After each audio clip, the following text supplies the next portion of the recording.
Do you know what existed on this land before the first colony, before the first European stepped foot on its shores?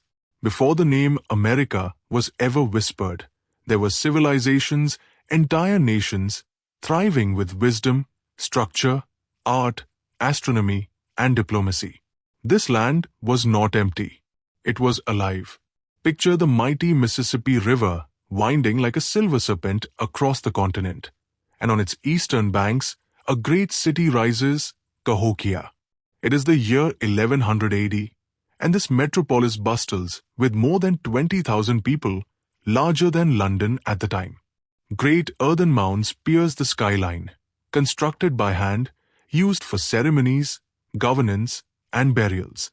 Smoke curls from thatched homes as traders from distant lands barter goods, copper from the Great Lakes, shells from the Gulf, obsidian from the Rockies. A chieftain dressed in feathered regalia ascends Monk's Mound, surveying his people below. The ancestors are watching, he says solemnly to a young boy beside him. We walk in their footsteps, and we build for those yet to come. This was not a fluke, it was one of many. Further west, in the arid red canyons of what we now call the Four Corners, the ancestral Puebloans, once called the Anasi, have etched their homes into the cliffs themselves. At Mesa Verde and Chaco Canyon, multi-story stone complexes stretch toward the sky, with rooms aligned precisely to track solstices. When the sun strikes the spiral at noon, an elder tells his apprentice, "We'll know the turning of the seasons has come." That is when we plant. That is when we pray. These weren't just dwellings, they were observatories, temples, communities engineered for both survival and spirituality. Meanwhile, far to the northeast, in the thick woodlands of what is now New York and southern Canada, the Iroquois Confederacy, or the Haudenosaunee, lays the foundation for a political alliance so sophisticated, it would later influence the United States Constitution. 5, and later 6, nations bound together by the great law of peace. Council fires burn as clan mothers, the matriarchs of power, raise their voices in unity. "Let the eagle fly above our council," one of them declares, "and may he see no blood on the ground below." Decisions are made not by war, but by discussion, consensus, and respect. Generations live together in longhouses, their stories passed down by firelight. The phrase, "we the people," echoes here long before it does in Philadelphia.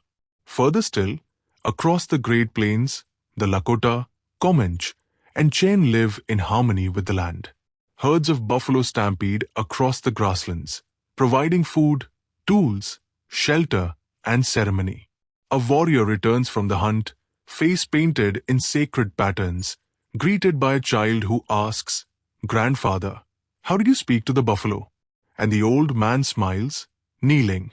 "I listened to the wind," he says, "and the land whispered their path."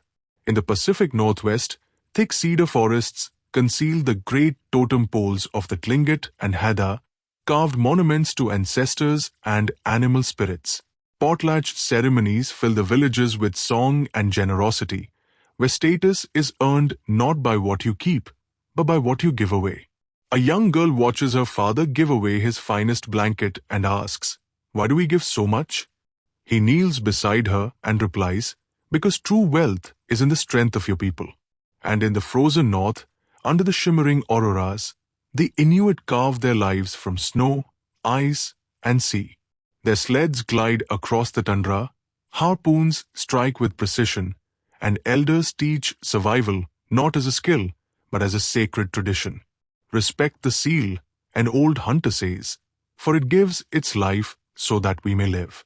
All across the continent, from the swamps of the Everglades to the deserts of the Mojave, from the cliff dwellings to the tundra, nations flourished. Trade networks stretched for thousands of miles. Oral histories kept the past alive. Spirituality, art, science, and law evolved in thousands of beautiful, unique ways. And yet, these stories are too often left untold. The narrative of the New World often begins with Columbus. But that story is not the beginning. The truth is older, deeper, richer, The first chapter of America was not written in Latin or English. It was sung in Lakota, spoken in Iroquois, carved in stone by the Puebloans, and danced by the Cherokee. These were civilizations, not shadows. And they're not gone. They are still here, in the land, in the language, in the heartbeat of descendants who carry on their ancestors' legacy. So before we move forward into the tales of colonization, rebellion, and revolution, we must begin here, at the true dawn of a nation of nations.